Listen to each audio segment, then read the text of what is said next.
आखिर कौन जीतेगा अगर हो जाए गई और भीष्म पितामह में महायुद्ध। दोस्तों, हम सभी ने महाभारत कई बार देखी है, जिसमें एक तरफ भीष्म पितामह है जिन्हें इच्छा मृत्यु का वरदान प्राप्त है, वहीं दूसरी ओर दानवीर कर्ण है जो कि सर्वशक्तिमान है और जिनके पास कवच और कुंडल भी है। तो अगर इन दोनों को आपस में लड़ाया जाए तो किसकी शक्ति अधिक प्रबल होगी? तो चलिए जानते हैं इस वीडियो के माध्यम से। लेकिन उससे पहले अगर आप भी श्री कृष्ण के सच्चे भक्त हैं तो चैनल को सब्सक्राइब और वीडियो को लाइक करें।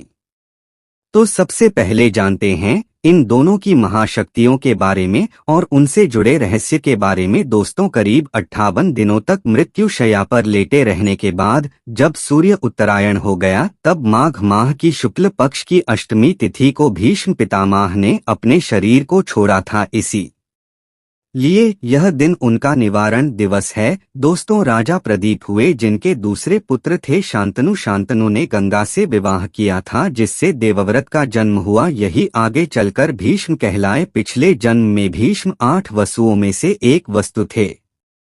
भीष्म गंगा के 8वें पुत्र थे, बाकी 7 को गंगा नदी में बहा दिया था। दोस्तों, गंगा के स्वर्ग चले जाने के बाद शांतनु को निषाद कन्या सत्यवती से प्रेम हो गया। वे उसके प्रेम में तड़पते थे। सत्यवती ने शांतनु से विवाह करने के लिए भीष्म के समक्ष अपने पुत्रों को ही हस्तिनापुर की गद्दी पर बैठने की शर्त रखी। तब भीष्म ने आजीवन ब्रह्मचारी रहने की प्रतिज्ञा की और सत्यवती को लेकर राजमहल आ गए। दोस्तों, शांतनु प्रसन्न होकर देवव्रत से कहते हैं, पुत्र, तूने पितृभक्ति के वशीभूत होकर ऐसी कठिन प्रतिज्ञा की है।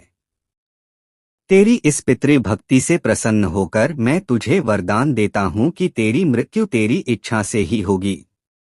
तेरी इस प्रकार की प्रतिज्ञा करने के कारण तू भीष्म कहलाएगा और तेरी प्रतिज्ञा भीष्म प्रतिज्ञा के नाम से सदैव प्रख्यात रहेगी। दोस्तों, सत्यवती के गर्भ से महाराज शांतनु को चित्रांगद और विचित्रवीर्य नाम के 2 पुत्र हुए। शांतनु की मृत्यु के बाद चित्रांगद भी एक युद्ध में मारा गया। तब भीष्म बालक विचित्रवीर्य को सिंहासन पर बैठाकर खुद राज कार्य देखने लगे।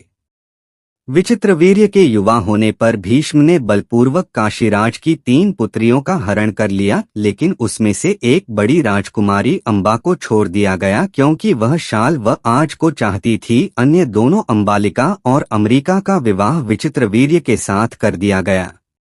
अंबा को जब शाल वराज ने नहीं अपनाया तो उसने परशुराम से शिकायत की। परशुराम ने भीष्म से युद्ध किया लेकिन उसका कोई परिणाम नहीं निकला और अंत में अंबा ने आत्महत्या कर ली। बाद में अंबा शिखंडी के रूप में जन्मी और उसने भीष्म से बदला लिया दुर्वासा ऋषि के वरदान से। कुंती ने सूर्य का आह्वान करके कौमार्य में ही गर्दन को जन्म दिया था। लोकलाज भय से कुंती ने उसे नदी में बहा दिया था। बाद में गंगा किनारे हस्तिनापुर के साथ ही आधी रात को मिला और वह उस बालक को अपने घर ले गया। गर्दन को अधिरथ की पत्नी राधा ने पाला, इसीलिए कारण को राधे भी कहते हैं। अंग देश के राजा कर्ण की पहली पत्नी का नाम वैशाली था। दोस्तों, हालांकि यह कथा मान्यता पर आधारित है। कहते हैं कि द्रौपदी को महारथी कर्ण से प्रेम था और कारण को भी द्रौपदी पसंद थी। स्वयंवर में कारण भी गए थे। राजा द्रुपद का भीष्म से विरोध था और कारण भीष्म के पक्ष में थे। राजा द्रुपद ने द्रौपदी को पहले ही बता दिया था कि कारण एक सूतपुत्र है और यदि तुमने उन्हें पसंद किया तो जीवन भर तुम्हें एक दास की पत्नी के रूप में पहचाना जाएगा। स्वयंवर में निराश द्रौपदी ने एक कठिन निर्णय लेते हुए भरी सभा में कर्ण को एक सूतपुत्र कहकर अपमानित किया था। फिर भी चीर हरण के दौरान द्रौपदी को करने से उम्मीद थी, लेकिन ने अपने अपमान को याद कर वहां द्रौपदी की कोई सहायता नहीं की। बाद में जब भीष्म पितामह मृत्यु शैया पर लेटे थे तब कर्ण ने उनसे कहा कि वे द्रौपदी को चाहते थे। यह बात द्रौपदी ने भी सुनी और पहल बार द्रौपदी को भी पता चला कि ने भी मुझे प्रेम करते हैं। दोस्तों, महाभारत के युद्ध में भीष्म पितामह कौरवों की तरफ से सेनापति थे। कुरुक्षेत्र का युद्ध आरंभ होने पर प्रधान सेनापति की हैसियत से भीष्म ने 10 दिन तक घोर युद्ध किया था। 10वें ही दिन इच्छामृत्यु प्राप्त भीष्म द्वारा पांडवों के विनय पर अपनी मृत्यु का रहस्य बता देते हैं और तब इस नीति के तरह युद्ध में भीष्म के सामने शिखंडी को उतारा जाता है। प्रतिज्ञा अनुसार भीष्म किसी स्त्री वेश्या या नपुंसक व्यक्ति पर शस्त्र नहीं उठाते हैं।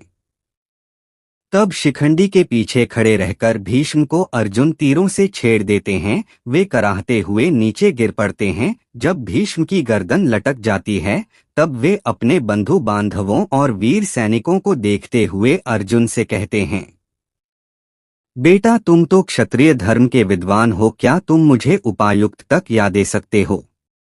आज्ञा पाते ही अर्जुन ने आंखों में आंसू लिए उनको अभिवादन कर भीष्म को बड़ी तेजी से ऐसे 3 बार हमारे जो उनके ललाट को छेड़ते हुए पृथ्वी में जा लगे। बस इस तरह सिर को सिरहाना मिल जाता है। इन बांधों का आधार मिल जाने से सिर के लटकते रहने की पीड़ा जाती रही, लेकिन शरशय्या पर लेटने के बाद भी भीष्म प्राण नहीं त्यागते हैं। भीष्म यह भली भांति जानते थे कि सूर्य के उत्तरायण होने पर प्राण त्यागने पर आत्मा को सद्गति मिलती है और वे पुनः अपने लोक जाकर मुक्त हो जाएंगे। इसीलिए वे सूर्य के उत्तरायण होने का इंतजार करते हैं। भीष्म के शरशय्या पर लेट जाने के बाद युद्ध और 8 दिन चला दोस्तों करने की शक्ति अर्जुन और दुर्योधन से कम नहीं थी।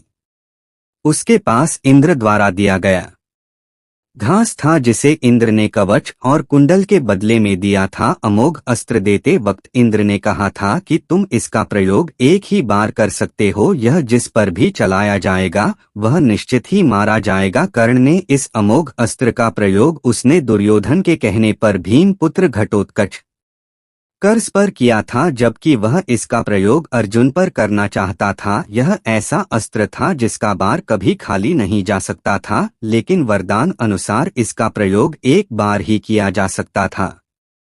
दोस्तों भीम यद्यपि शरशय्या पर पड़े हुए थे, फिर भी उन्होंने श्री कृष्ण के कहने से युद्ध के बाद युधिष्ठिर का शोक दूर करने के लिए राजधर्म, मोक्ष धर्म और आप धर्म आदि का मूल्यवान उपदेश बड़े विस्तार के साथ दिया। इस उपदेश को सुनने से युधिष्ठिर के मन से ग्लानि और पश्चाताप दूर हो जाता है। यह उपदेश ही भीष्म नीति के नाम से जाना जाता है। बाद में सूर्य के उत्तरायण होने पर युधिष्ठिर आदि सगे संबंधी पुरोहित और अन्यान्य लोग भीष्म के पास पहुंचते हैं। उन सबसे पितामह ने कहा कि इस शरशय्या पर मुझे 58 दिन हो गए हैं। मेरे भाग्य से माघ महीने का शुक्ल पक्ष आ गया। अब मैं शरीर त्यागना चाहता हूँ। इसके पश्चात उन्होंने सब लोगों से प्रेमपूर्वक विदा मांगकर शरीर त्याग दिया। सभी लोग भीष्म को याद कर रोने लगे। युधिष्ठिर तथा पांडवों ने पितामह के शव को चंदन की चिता पर रखा तथा दाह संस्कार किया। कहते हैं कि भीष्म 150 वर्ष जीकर निर्वाण को प्राप्त हुए। दोस्तों उस काल में द्रोणाचार्य, परशुराम और वेद व्यास को ही ब्रह्मास्त्र चलाना और किसी के द्वारा ब्रह्मा मास्टर का प्रयोग किए जाने पर उसे असफल कर देना आया था। जब द्रोणाचार्य ने कारण को ब्रह्मास्त्र विद्या सिखाने से इनकार कर दिया तब वे परशुराम के पास पहुंच गए। परशुराम ने प्रण लिया था कि वे इस विद्या को किसी ब्राह्मण को ही सिखाएंगे, क्योंकि इस विद्या के दुरुपयोग का खतरा बढ़ गया था। गाने यह सीखना चाहता था तो उसने परशुराम के पास पहुंचकर खुद को ब्राह्मण का पुत्र बताया और उनसे यह विद्या सीख ली।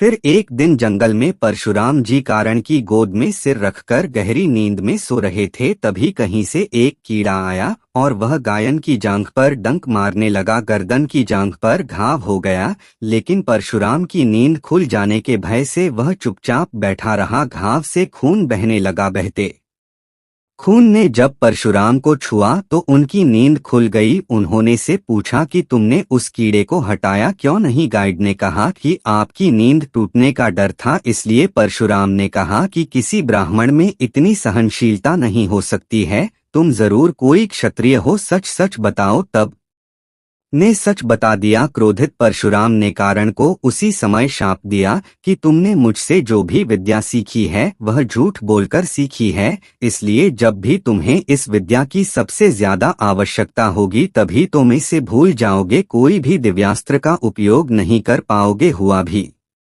यहीं की गर्दन को जब ब्रह्मास्त्र की जरूरत महसूस हुई तब वे यह विद्या भूल गए। दोस्तों कहते हैं कि भगवान श्री कृष्ण कारण और द्रौपदी के शरीर में समानता थी। कृष्ण की मांसपेशियां मृदु परंतु युद्ध के समय विस्तृत हो जाती थी, इसलिए सामान्यतः लड़कियों के समान दिखने वाला लावण्यम शरीर युद्ध के समय अत्यंत कठोर दिखाई देने लगता था। यही खासियत द्रौपदी और कारण के शरीर में भी थी। इसका मतलब यह कि ये तीनों लोग वक्त के साथ अपने शरीर को कोमल या कठोरतम बना लेते थे।